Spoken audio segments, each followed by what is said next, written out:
காட்டிலே வாழ்ந்து கனவாய் போனவள் நாட்டிலே பிறந்து வளர்ந்தாளே. நாளாகி வேளையும் வந்ததும் நங்கையும் புறப்பட்டு சென்றாளே. வீட்டுக்குள் விரதம் கொண்டு கிடந்தவள் பீறு கொண்டெழுந்து நின்றாளே. வீணப்பயல்களின் ஆணவம் போக்கி வெற்றி கொடி கட்டச் சென்றாளே. அக்கிரமம் செஞ்ச அந்த பயல்களை நிக்கிரகம் பண்ண வந்தாளே. ஆதிபராசக்தி போல் இங்கே வந்திவ நீதிய காத்து ஜெயிப்பாளோ.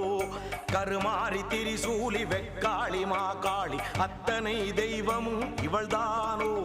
ஆத்திரம் கொண்டந்த பேய்களை கொன்றொரு சூத்திரம் சொல்ல வந்தாளோ. புது சூத்திரம் சொல்ல வந்தாளோ.